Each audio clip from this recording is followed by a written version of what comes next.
তেল গরম হয়ে গেছে। এই ডুমো ডুমো করে কেটে রাখা আলু ভেজে নেব।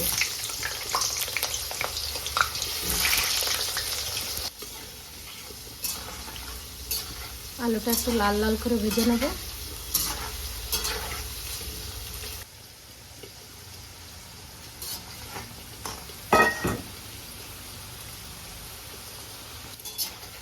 আলুটা লাল লাল করে ভেজে নিয়েছি, এখন তুলে নেব।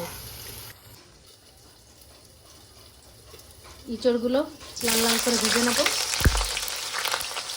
ইঁচড়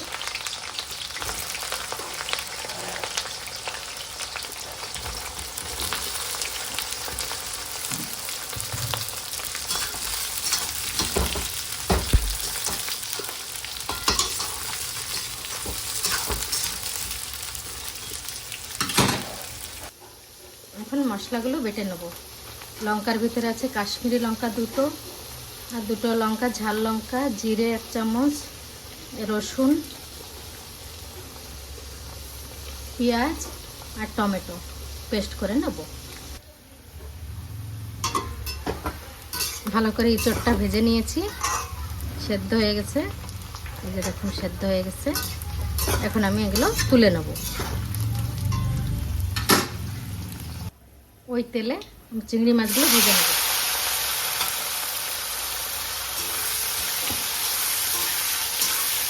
এই 15-20 সেকেন্ড আমি ভেজে নেব হাই ফ্লেমে।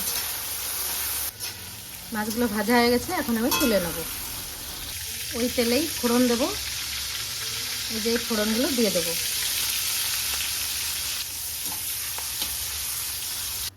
বেটে রাখা মশলাটা দিয়ে দেব। স্বাদ মতো নুন দিয়ে দেব, হলুদ দিয়ে দেব। ভালো করে নেড়ে নেব।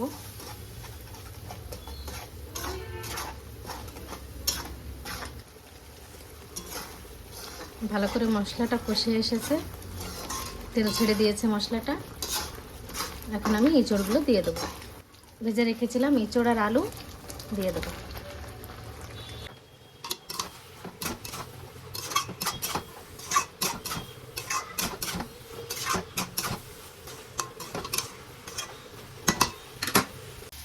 গরম জলটা দিয়ে দেবো, মাখো মাখো হবে।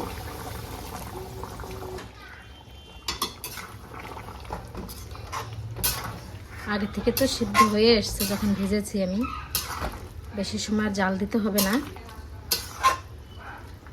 চিংড়ি মাছটা দিয়ে দেবো।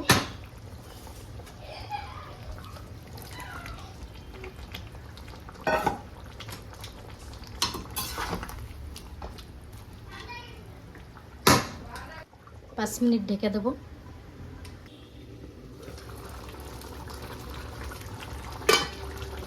কি সুন্দর কালার হয়েছে, হয়ে গেছে।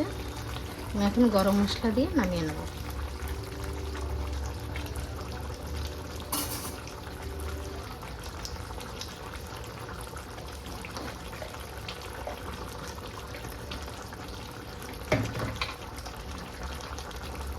গরম মশলার গুঁড়োটা দিয়ে দেবো।